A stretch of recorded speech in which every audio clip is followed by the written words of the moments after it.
So we're going to get started with the Sewer Advisory Committee agenda. It's a little after 6:30 on April 18th, and we're starting with the approval of the minutes from January 17th. So moved. Second. All in favor? Aye. Aye. Any opposed? Abstain. Was everyone here? Abstain? who One abstention. All right. And on to capital projects. Okay, update on our capital project. Our storage building is on a short hold until we complete our centrifuge project and finish addressing our blower room fire that happened last September. Our centrifuge replacement project, as you know, we're replace the existing centrifuge for producing biosolids. The project's going really well, moving along very nicely. We did have a preliminary startup that we did last week. During that startup, we found a few deficiencies that we had to address between us and the manufacturer, and that's being addressed as soon as the new equipment comes back in, which we anticipate in the next 2 to 3 weeks. Then we'll go ahead and move towards the performance testing and completion of full-scale production with the equipment. Anticipate it's all going to be completed as far as the performance testing and stuff by mid-May. We're anticipating that we're going to based on the preliminary running of the equipment and the electrical costs, we're estimating we'll have approximately a $25,000 a year annual savings in our operation and maintenance costs with that piece of equipment. We're looking at saving about 20% on our electrical and chemical conditioning and tipping and O&M costs. So it's looking really well. We still have the load cell system to put in. That'll happen later in the year. We want to get that storage building going as soon as we can, as soon as, like I said, we wrap up that blower fire. Our MBR replacement project, we did enter into a contract with Xenon Environmental, who is part of Suez now, for $1.442 million for the replacement and upgrades to the MBR system. The newer system will maintain our current capacity that we're rated for. It also allows us the flexibility for an upgrade to what was in the original design back in 2006 to 2.5 MGD of additional capacity, which would put us up to 4.6 MGD total capacity for the facility. A little history on that, as I just stated, Suez Water Technologies took over the membrane portion from General Electric and then kind of reestablished the Xenon Environmental to run it. That's where we're at now. So it took a little bit of time during that acquisition and transfer to get some information back from them, but we were able to go ahead and get some quotes back and get that contract going. You know, one of the things that we had talked about, I think it was last year, I'll pass some pictures around for everybody. Why we needed to do that is, number one, we knew there was approximately a 10 to 12 year lifespan on those membranes, and that wasn't our problem. The problems that we encountered were with structural fatigue, or metal fatigue on the structural elements of the cassettes, and that's what was one of the biggest drivers where we started losing those cassette frames. Oh. We originally started out with 15 cassette modules. We're down to 8, so approximately lost 50%. So that was just kind of a refresher of what we were looking at, and I presented to you a couple of years ago when we started talking about this. So is there supposed to be bolts in all those holes, or are we just holding No, this on by the two metal's bolts? supposed to crack be right bonded here? together. Yeah, I was just wondering about the Yeah. bolts, you know. tried I was to- wondering if there's supposed to Yeah. be bolts, and, I mean, I see Yeah. the fracture, We but I was tried- wondering if, is there supposed to be We more tried bolts? welding, we tried reinforcing with Yeah. That's kidding. metal strapping. Yeah, I mean, there's only two. Yeah. Duct Yeah. tape. Yeah. Duct tape. We didn't do the duct tape. Unfortunately, though, when one of these comes apart, they are subsurface, and when they explode apart, it just destroys them. So they're not usable. Oh, We don't know until we actually get an alarm or we have a failure or a problem with turbidity coming through them, and then we realize that basically we've lost one of those. So what we did is we looked at how to improve the system to eliminate the deficiencies and the issues that we had identified. And so Originally, a couple years ago, I worked with General Electric on being able to modify the design, still give us the same capacity, but lower the structural stresses on the framework. And magically, if you want to use that as a word, they had already been looking into this, and this is one of the reasons they had changed from the C modules to the D modules. We had the C modules installed back in 2006. The new upgraded modules will address a couple things that are very important to us. The modules, if we have any issues with a particular module, which is one of the components within the Oh, cassette, there he is. these are individually removable. So now we don't have to disassemble the whole framework to pull one of these out. We can pull one out, slide in a blank until we get another one to replace it, and move on. Pass that around. That's also basically a picture of how our new ones are going to This is be the cassette, arranged. right? Yes. You can slide down. So, Nice. the other big factor to consider on the C modules, or the D modules versus the C modules, is before we had a weight range of 2,500 to 5,500 pounds on those, depending if they were dry, sludged, full of water when we pulled them. That weight capacity now is down 1,760 to 3,210, which is roughly a 30 to 42% reduction in weight on those modules. So we're not going to have as much load on those frames as we did before. You know, in the water, it's buoyant, and we've got the buoyancy of the water. The problem that we have is we have flows through there through high-rate pumps. We have air, so there's a lot of movement in there. So they do get tossed around a little bit. That lower weight's going to help us considerably. The reduced operating cost, we're also incorporating an aeration upgrade, which I will be applying for a Puget Sound Energy grant for. We're looking to save approximately 280,000 kilowatt hours a year for operation of that. And that's approximately $25,000 over our current operating costs and maintenance for that system. So, and that assumes that we, of course, we're operating at the full capacity with the 15 cassettes, which we are not. So we're not going to realize that type of savings. But if we would have been able to hang on to those 15, that's what we would have realized. We're looking right now, the replacement upgrades should be finalized the latter part of 2018. Now I'm speaking with Xenon Environmental Suez. We're looking to have that project wrapped up by the end of November. However, that schedule, once we get a finalized schedule, will have to be approved by the Department of Ecology, since it is a process that we're modifying, and they'll have to agree to let us work on that schedule. It does have a little bit of a conflict with our current permitting requirements, but I think they're going to be willing to let us do it.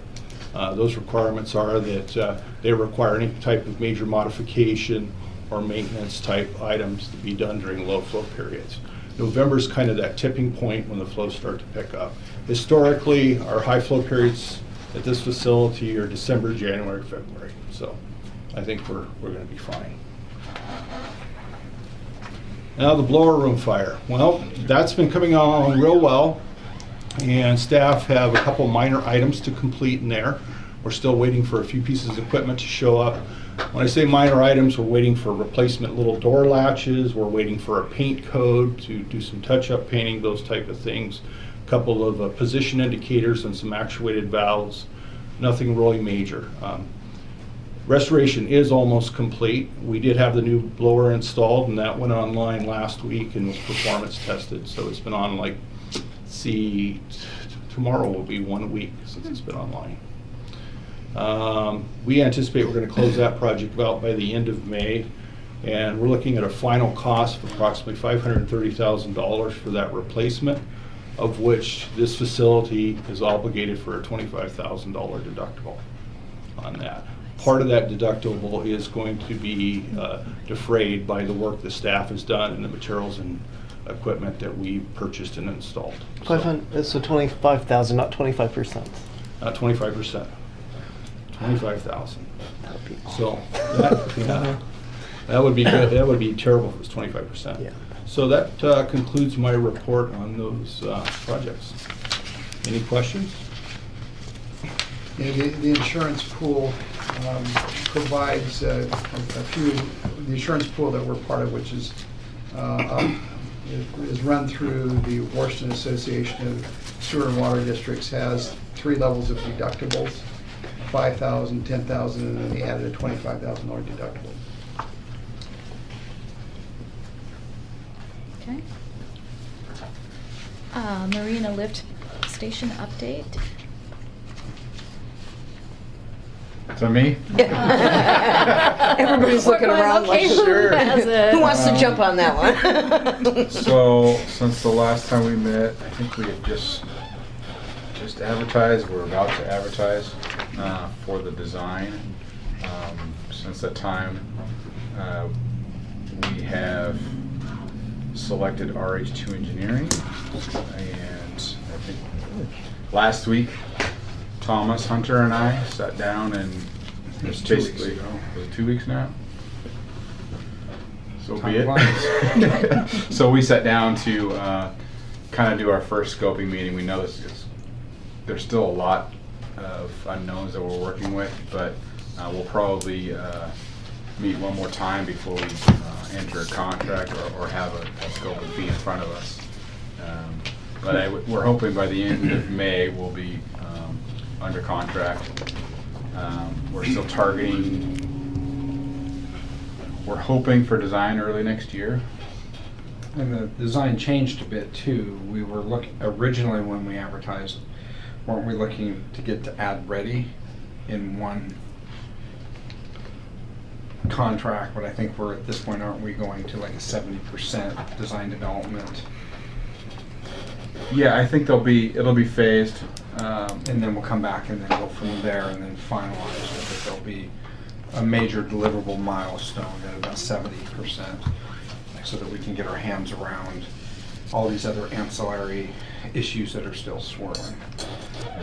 And so we're looking obviously downstream towards here. We're looking at upstream. We're looking at ways to help with capacity, giving the existing site and what we have to work with down there, with everything else going on with the port's property and what have you. So obviously by our next meeting for SAC, we're going to know a lot more, and hopefully the consultant will be on their way with the direction. Any questions? Do you want, when we get a draft, or I guess a final scope, do we want to distribute that? Or are you interested in just looking at the scope? Or is that just something that we would send to Randy? Randy's copy. I just want to see pictures. Yeah. You We're a know, little ways away from that. like the broken parts, the fixed parts, the stuff that slipped through and all that. It's always nice to get pictures and you can Yeah, really yeah. see what I can say is that going on in there, Yeah. you know. The scope has changed considerably from what we originally thought, in that we thought a major part of the project was a seawall replacement, and that's not the case anymore. I don't know if you talked about that. That it's the seawall, which is just the cofferdam, was just temporary there to do the construction. It's really not structurally supporting anything. So That's good. So we're going to be able to just, the plan is to cut that off at the mud line, below the mud line, and let the remaining cofferdams stay, and then cut the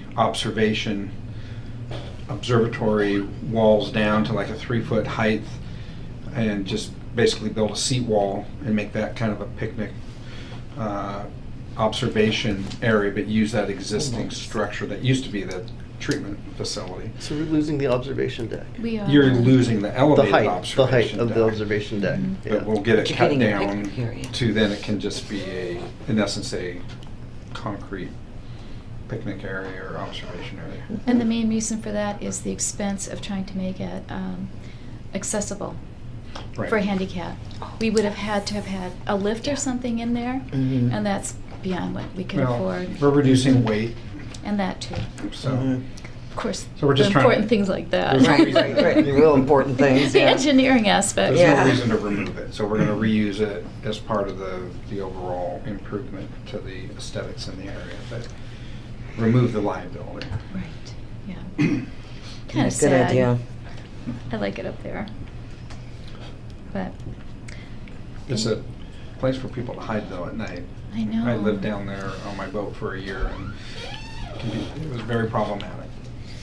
Yeah, I remember when they put it in, Wow. years ago. Those were the days. Yeah. Okay, SQUIRF 2017 Achievement Report. All right, you folks should have received a full copy of our achievements report, so I'm just going to kind of highlight a couple things. This is brief, I know for the topic of discussion. So I'll go over a couple of these. If anybody has any questions about anything particular you've read in the past or I can go over, please stop me and we'll give you a little more detail. Our biosolids, of course, that ties in with our screw press. We did produce or process 2.8 million gallons approximately of sludge last year. That was 1,551 wet tons. We don't anticipate wet tons varying very much, but we are anticipating with the screw press that our dry tons will actually, our wet tons will go down some. We'll be able to dry our sludge a little bit better, and that'll help reduce our tipping fees and trucking costs. And so that's where part of those savings will come in. What's the relationship between a gallon and a wet ton? A wet ton has 2,000 gallons, or is there any correlation? Or The gallons are the amount of material that we pull out of the digester. The wet tons are the end product after we've removed whatever moisture we can. Okay. It's still a very wet material.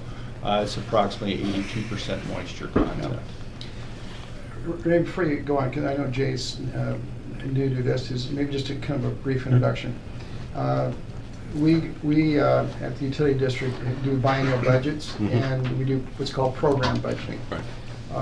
And so we develop our goals and objectives, and essentially everything that the district does within all the departments, the tasks, the projects, they're all identified within the budget. At the end of the year, we do a fairly comprehensive achievements report. We try to quantify as many achievements as possible. So it's kind of a combination of bringing the board and the council members up to date as to what was accomplished last year, along with kind of a celebration to try to identify and recognize the work that has been done to accomplish those projects.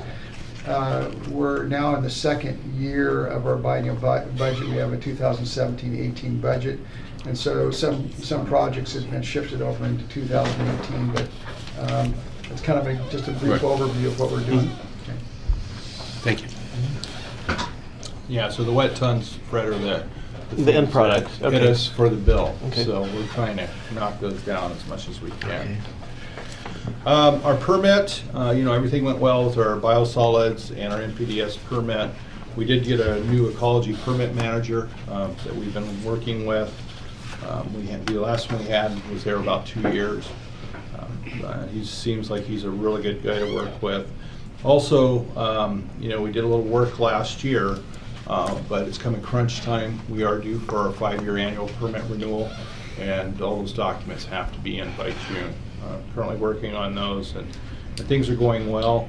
I'm not seeing for other distributed permits of facilities of like kind any major changes in reporting requirements, but there's always surprises out there. One thing that looks like it's starting to come back into play is I&I reports, and looking at those, they did request information for our projected I&I. It was just a rough gallon figure. They weren't looking for gallons per capita day. So that's kind of good, but I'm seeing that down the road as something that we're definitely going to be looking at. As Mark knows, and I don't know if Mike's been involved, we did have to do an industrial user survey this year for our permit application. There's a couple ways to look at that. Ecology does issue individual permits for pretreatment or industrial facilities that do discharge into POTWs or publicly owned treatment works. There's a thought that they're just going back and making sure nothing slipped through the cracks and forcing the survey. There's also the potential thought that they may be looking for delegation of authority for that permit. Some utilities and cities have taken over that delegation of authority. We don't want to really do that because we don't have the backing for enforcement like the state does. So we would always want them to continue with their authority for delegating those permits. They do work with the treatment facilities if they do have those permits, and we give our input and they make the final decision if the facility needs to be permitted or not. Currently, we only have one facility that is permitted that does discharge into this facility, and that would be Waste Management, the leachate. And as you know, that is something that we use for revenue source that goes directly into our capital fund. Continuing work on our SCADA system, trying to do improvements in the primary sensing and alarming and reporting, replacing some of these outdated sensors and dry contact systems that we have that were put in 30 years ago, put in a little smarter sensing devices to give us better information, allows us to improve our efficiency in our operations. The more information that folks have to use, the easier it is for them to do their job. They're not spending a lot of time trying to chase information to make decisions on how to do things. With that said, we also improved on our staff development and training on some of this new equipment that we have implemented. Our solids handling, that's overall solids to the plant. Everything that comes in gets trucked out. Dirty water comes in, clean water goes out, everything else ends up in solids handling, becomes biosolids. We're constantly working to improve that because that is a large cost in the operation of the facility. And we did begin the decommissioning of that existing dewatering centrifuge to replace with the screw press. And we did find a buyer. City of Tillamook, Oregon ended up buying that unit. We've got $11,000 for it. So, Cool. big plus. Now, with that said, How do you haul they it? did promise. Ice cream. They did promise us ice cream. Awesome. Do you think it's good? I don't know. With that said, we also, as part of the agreement, are going to send a couple of our folks down for 2 days to help them do the startup and make sure that they've got everything set up right. So it's going to be it was a win-win. Found them through a vendor. They have a very depressed community down there as far as the financial situation. I guess there was a big flood. They spent a lot of their money, and they had substandard equipment that basically got destroyed. So it was kind of a win-win. They were extremely excited. And how did they get it down there? Well, they came up here with a pickup truck That's amazing. A pickup. and a trailer. And we told them that we didn't think that their truck was going to be able to handle the weight of this. And they said, oh no, we've hauled bigger stuff than this. And they loaded it on the trailer. And there was a realization that there was no way they were going to haul this back to Tillamook on the trailer the way they had it loaded. So we ended up getting some information on their trailer, figured out how it could be loaded to meet the rating, and we reloaded their trailer. So they were out here for about 4.5 hours getting it loaded. Finally got it loaded, everything was balanced out. They drove around the block and says, yes, it rides nice, and off they went. Awesome. But yeah, first they put it on the front of that truck, and back into the truck went like this, and the back end of the trailer went like this, and the tongue of the trailer is, a good couple inches from the ground. So we ended up breaking the machine down a little bit more and spreading it over the trailer. Braver guys and I don't know if I'd have went that far with that much weight like that. They told me they were going to go down by the ocean, go a long way around, flat roads, no highways. So. They're going to stay at a couple Motel 6s on the way Yeah, back. no. Yeah. They did promise us ice cream when we go down. 2 weeks later. Yeah, right. Well, I did call them a couple days later. They made it okay. And now they're trying to decide where they want to install the equipment. They're extremely paranoid because of the issues they had with the floods before, so they were thinking about getting like an old Connex box on a trailer and installing it elevated. And anyway, they're working with their engineers on how they're going to get that installed. So last I checked was about a month ago. They said, still haven't made any progress, but we'll let you know. So. Energy conservation, we continually work on energy conservation measures wherever we can. That's an ongoing thing whenever we have opportunities. Fortunately and unfortunately, over the years, we have taken all of the low-hanging fruit and moved up the tree as far as we can without putting a major capital outlay out there to improve anything more. Regulatory, we did meet all the requirements for all of our reporting, data entry in an accurate and timely manner with all of our regulatory agencies.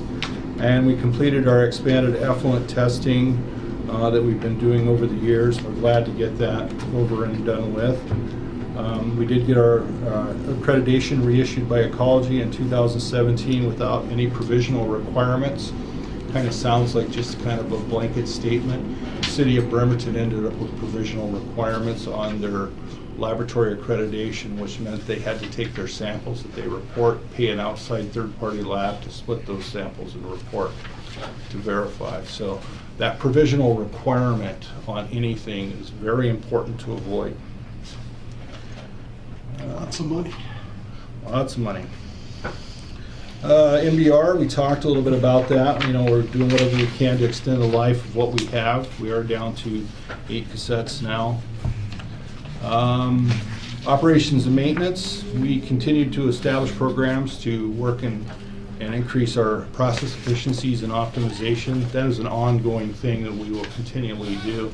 Any way that we can improve what we're doing to either save money, reduce wear and tear, or just make things simpler for staff is always on our radar list to attack.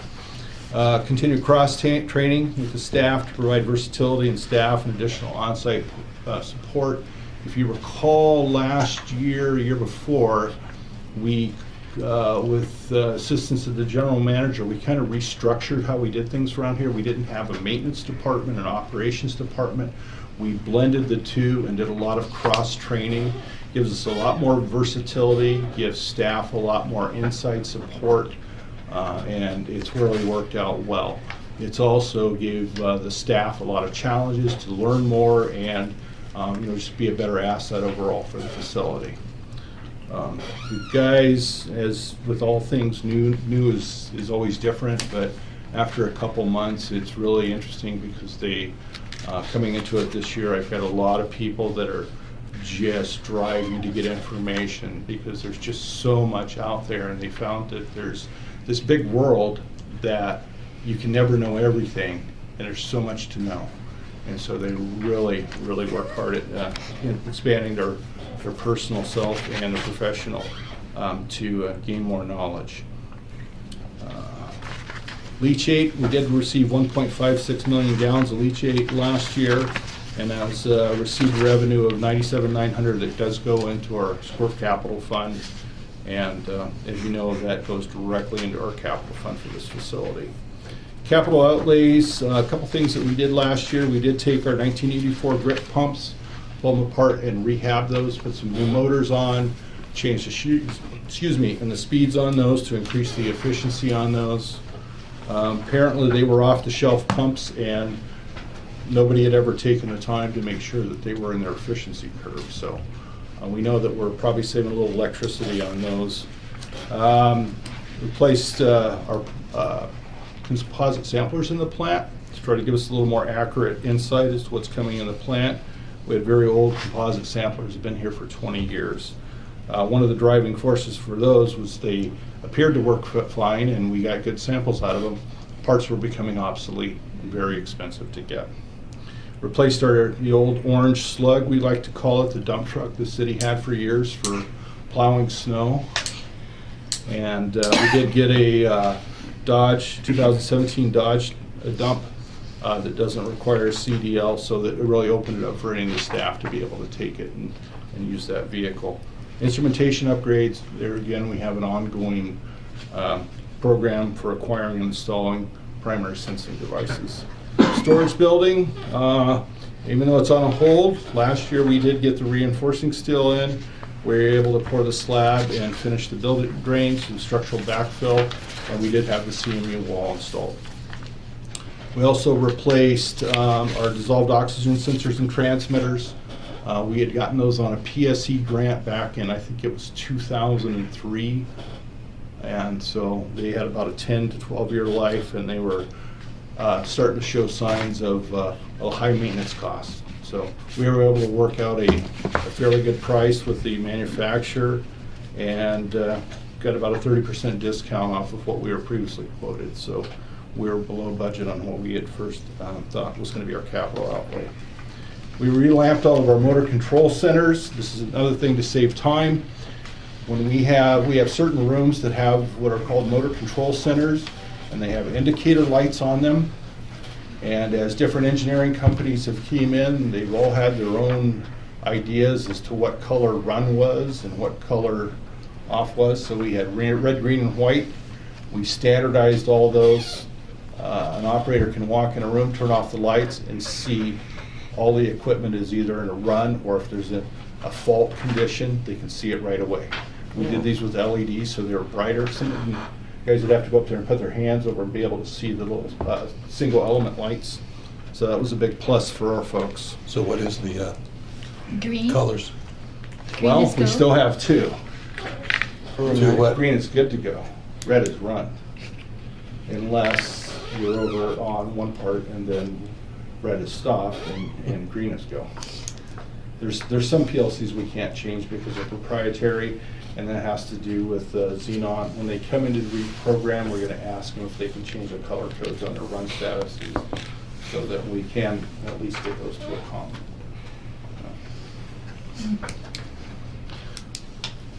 And white is fault. At least all the engineers agreed that white's a fault. So, big plus. Carryover projects in 2018 that we're looking at, of course, is the replacement of that centrifuge with the screw press. We'll get that done this year. The storage building, portions of those were completed in 2017. Also, in our capital outlays for 2018, we have some coatings that are going to be done that I didn't list on here. So, one of the things that did put us a little bit behind was that blower fire did consume a little bit of time. So, now one thing I want to offer you folks, if you're interested, even though we haven't ran this equipment performance tested, it is installed out there, I'd be more than happy to take you out and let you see that screw press. It just take a couple minutes to walk out. We can either do it after the meeting or anytime you like. Sure, after the meeting. Okay? Can you put like oranges in it and stuff? Put anything you want in it. Yeah, what does it smell like? It's drinks. Yeah. Squirt cocktails. Yeah. Yeah. So, All right. that's all I I have. didn't see that in the. I know. So you're jumping right into the year-end budget status report? Okay. We provide to the city and the sewer advisory committee each year our end-of-the-year budget status report. This is obviously different than the annual report. When we complete our annual report, we do submit that to the city. I met with Noah Crocker for a couple of hours to walk him through the report and basically talk to him about the financial mechanics of the sewer treatment plant. What we did here is we provide you all with a copy of our comprehensive end-of-year budget status report, which of course has the sewer treatment plant embedded in it. And rather than extracting it out and shortening it up, we thought we'd just take it and just highlight on the provisions that are within, or the information that's within this report that just applies to the sewer treatment plant. So with that being said, let me kind of walk you through what we've identified here. First is we emphasize the fact that we do program budgeting. 2017 is the first year of our biennial budget. We've had, I think this is our third biennial budget. I think we started the biennial budget in 2012 or 13. The budget contains three budgets for the sewer treatment plant. One is the SCWRF operating budget. We have the capital budget, and we also have what's called an internal service fund, and that is the SCWRF equipment repair and replacement fund. Not a big fund. It's rather minor. It's fully funded, and it basically is funding the vehicles and contractors' equipment that the sewer treatment plant owns. Going to the next page is the first thing that we go over is cash flow. Where are we from a cash flow perspective? Sewer treatment plant is relatively easy to manage because we don't have really variations in revenue. Our revenues are set. We all contribute into the sewer treatment plant from our sewer operating funds and also from our reserve fund, or we both have, from our connection fees, we have money set aside in the city, and also the district, a dedicated reserve fund that's used to fund debt and future capital projects. The highlighted item on page 2 shows that from a cash flow standpoint is that we had a year-end balance of a little bit more than $2.9 million. It represents about a $232,000 increase over the fund balance at the beginning of the year. And what's I think fairly easy to understand as you go through and look at the budget is that from a cash flow standpoint, the real challenges within the sewer treatment plant is, number one, we have a big debt payment that is made in June each year for the 2 Public Works Trust Fund loans. About $950,000 is paid out. It's actually paid out through the city. We transfer the money over to the city, and that payment is made to the Public Works Trust Fund program. So from a cash flow standpoint, we need to make sure that we have sufficient money by the time June rolls around to be able to pay for that. So having a sizable beginning fund balance is at the beginning of the year is extremely important. Normally, from a cash flow standpoint, with each of our funds, we maintain a minimum of a fund balance of 15% as we begin each new year. But for the sewer treatment plants, more like 30-35%.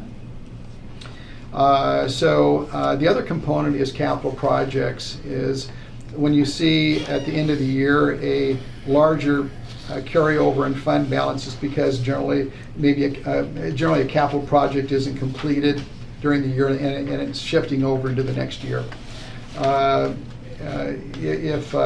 If it's less than $100,000, the other savings is primarily just operational costs. But if something's rather sizable, in this case, most of our projects are getting done on time, is that it's a minimal increase over the previous year's beginning fund balance. The table 1 shows our cash flow activity. As you can see, the first column is the beginning cash and investments, January 1 of 2017. These are our 2 enterprise funds, our SCWRF operating fund and capital fund. Both the SCWRF operating fund started at $1.1 million and capital fund 1.6. And then, as you can see, at the end of the year, operating ended at about 1.3 and capital 1.6.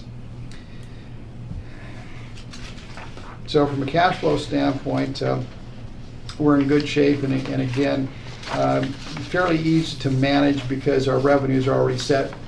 And the only really variable that we have is when we have big leachate sales or revenue generated from leachate that comes into the plant. And I think Randy indicated about $97,000 was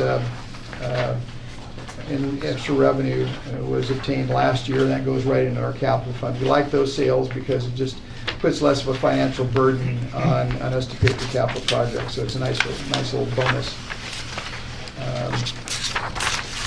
I'm going to move you forward to page 7. What we do is we have a number of, I think Alan probably, I'm not sure if Alan does something similar when he provides you guys, or have provided you guys with your budget status reports, but so we don't go through a lot of redundant stuff. I want to just take you to table 4. This shows our enterprise funds, revenues, and expenditures. So I just want to briefly walk you through where we were last year. Again, looking at the highlighted SCWRF operating fund and capital funds, we again began the year at 1.1 for operating, 1.6 for capital. Our budgeted revenues were 3.458, and as you can see, the actual revenues match that, which they should. So there's no big surprises there. On the capital side, we did get some extra, again, revenues in from leachate sales. On the expenditure side, the beginning fund balance was 1.3 for operating fund and 1.6 for capital. We budgeted almost 3.4 million in 2017 for our management of the operations of the plant, and there was 547,000 budgeted for capital projects. And one of the challenges Randy's had is with these small capital projects, we're all facing the same dilemma: is getting, number one, contractors to bid on projects, or to try to find someone that's actually going to do something that most of these contractors, because there's so much construction activity going on, they're cherry picking. They are getting as high a price as they possibly can. So it's difficult to find contractors to do small projects, and this storage building has been a pain in the butt to be able to find contractors, and as a result having to break it up into different components to get the thing done and get it within a reasonable price has been a challenge. So looking at our expenditures for 2017, we spent $3.24 million. So we were at 96% into the year, 96% of the amount budgeted. And then on the capital side, 117,000, and we've got some of that is the fire expenditures. Obviously an unintended expense, but that's being paid for through insurance, so it's being run through, of course, our books as an expenditure. Most of those costs are incurred this year, but some incurred last year, which were not expected or budgeted. The next page is page 8, provides a narrative of what's going on here with respect to the financial highlights, budget status highlights. The sewer treatment plant, of course, as we all know, is funded. I think the formula that was created several years ago works effectively well. We all contribute into the sewer treatment plant based on equivalent residential units, ERUs. Your staff, our financial staff, actually are working right now to create the ERU count for calculating the revenue that we both will be contributing, what the ERU dollar amount will be for next year. And it's based on the previous year's winter month flows. So what we have for 2017 is the district had, our contribution was based on the 5,623 ERUs, and the city's contribution is based on 5,580 ERUs. So we're almost even. And what you see each year when we go through these formulas is that several years ago the city was like at about 42%, moved up to 43, 44, and now it's close to being even.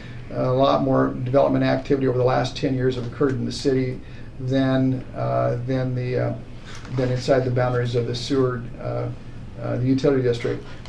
But what we're seeing is we've got a lot of projects that are on the verge of just exploding, because we've got a lot of plants, a lot of properties that actually have been, the infrastructure has been developed, and there are just lots available now. So we saw last year a lot more connections.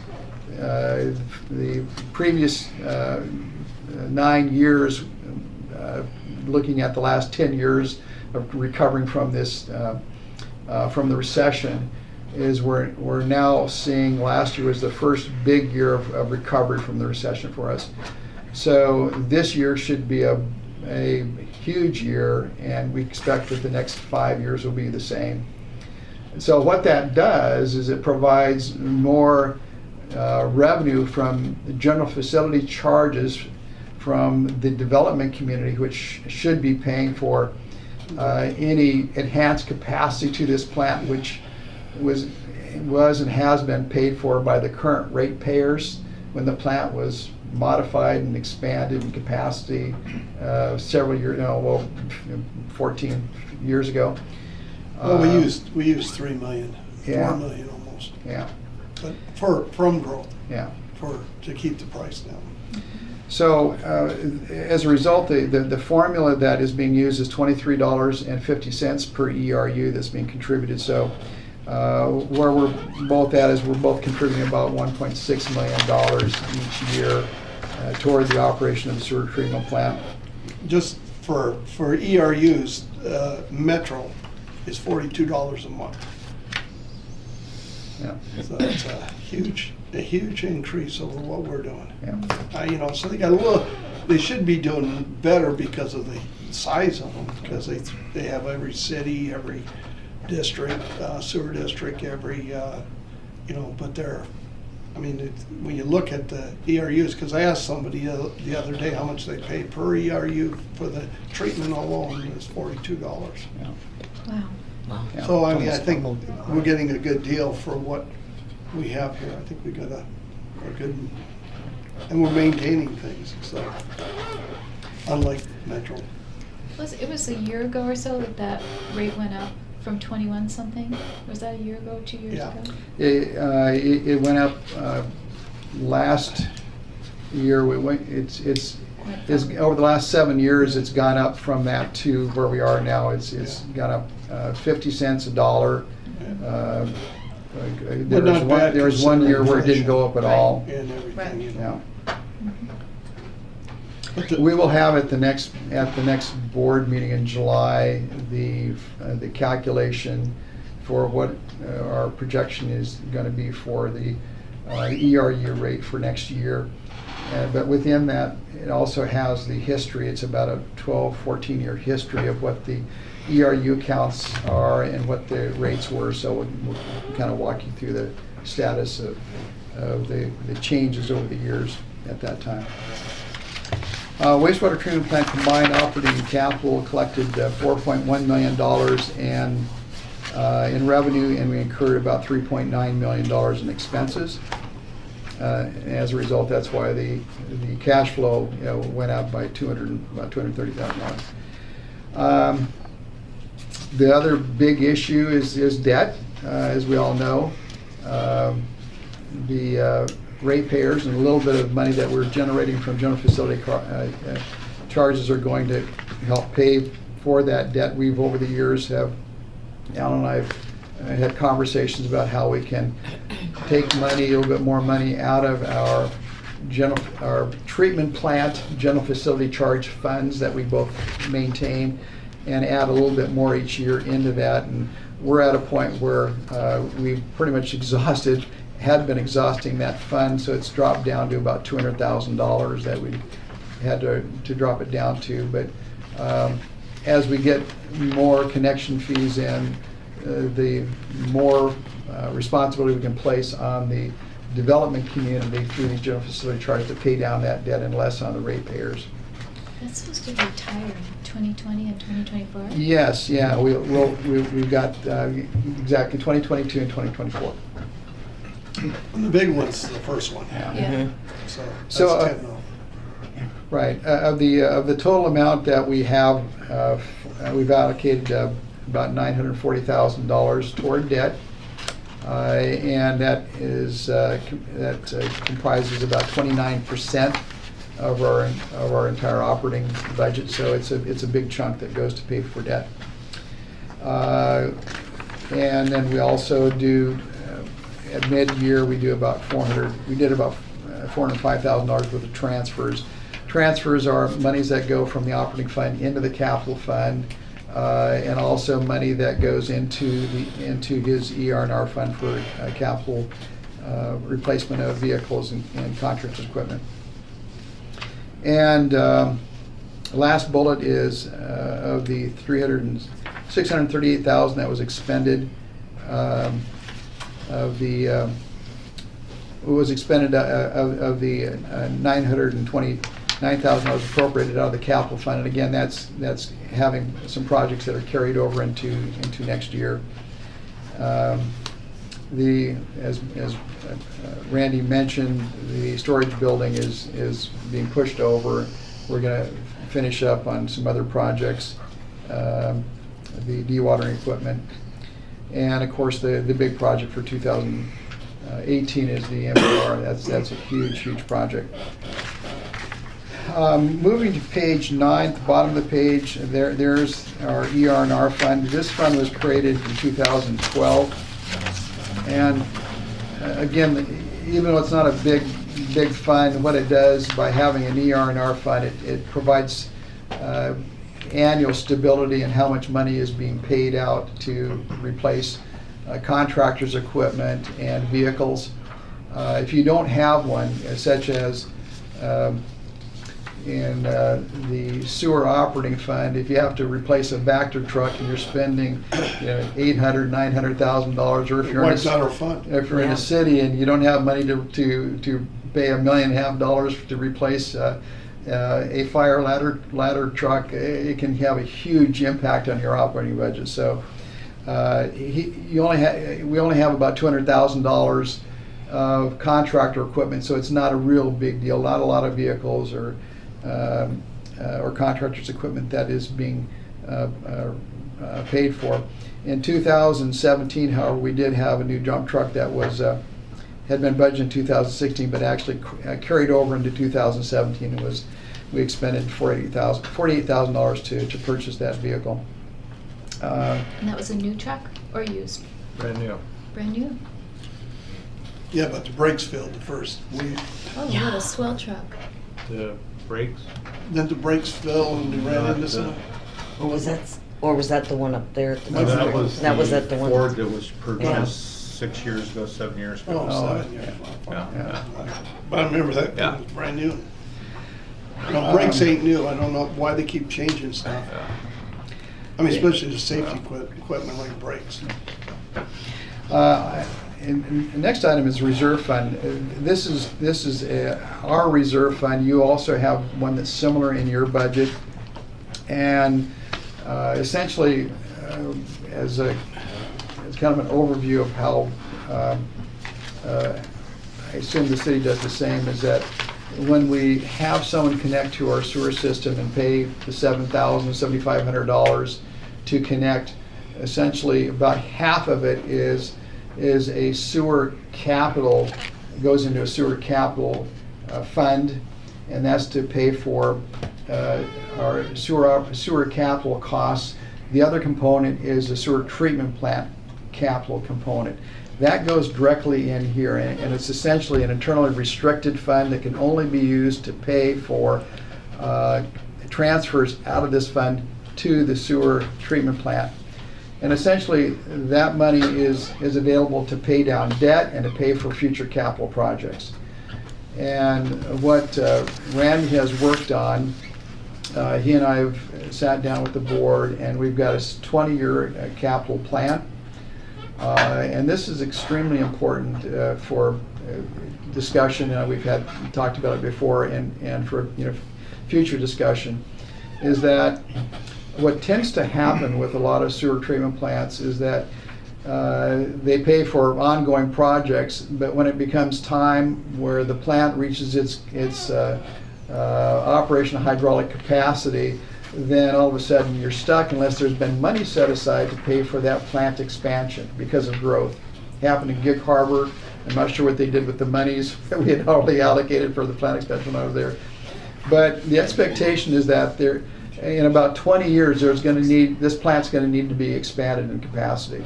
Right now, we're in quite good shape, but as growth occurs, this plant is going to reach a capacity where that next phase of expansion is going to occur. So how's it going to be paid for? The district and city are in a great position because that debt is going to be paid for in 2022 and 2024. And the amount of money that we're both contributing into the operating fund can then be used to go into a set aside for a designated reserve to pay for the capacity of that plant. And primarily the money that's coming in from general facility charges will no longer be used to pay down debt. It can then go into paying for that future plant expansion. And that money will come right out of this reserve and the city's treatment plant reserve fund. Next is, as you commented, Cindy, is the debt service. We have the two Public Works Trust Fund loans. They're paid by the city to the trust fund in June of each year, and the principal and interest totaling $941,000 was paid. And those two loans will be retired in 2022 and 2024. You look on table 8 and on the next page, that shows you what the remaining balance is. Those two Public Works Trust Fund loans, they totaled $16.8 million. And at the end of 2017, we're already down to under $5.3 million. So there'll be a big celebration in 2022 and 2024 when that debt is paid. And finally is the investment summary of the money that the district has accumulated of about less than $10 million. $2.8 million is SQUIRF money. We have that money invested. It's in the treasurer's investment pool, since the county operates, county treasurer's office acts as our treasurer, and it's accumulating at a healthy interest rate of 1.3% interest. Sad, but at least it's growing each year. Is at 0.78%, I think, last year or the year before last. So I remember in the years when interest rates were 13, 14%, and you're paying for about 20% of your budget through interest on your investments. So that's a brief summary of how we ended the year. Onward to a discussion about the city Port Orchard. Oh, you have some more? No, so we're going to close the SAC meeting and have this discussion. Oh, I see. Okay. So we adjourn the SAC meeting? Is that what we're doing then? And Any other concerns, I guess, for SAC? Well, what we didn't want to do is combine the SAC. We had it on the agenda, is not combine the SAC, because this was, the intent was to have a communication with the 3 council members on this issue.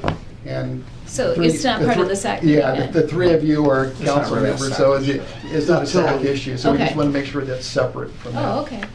And So do we turn off the recording? then? Should we have the motion to adjourn? Okay, then Move to adjourn? move to adjourn. Okay. Second? All in favor?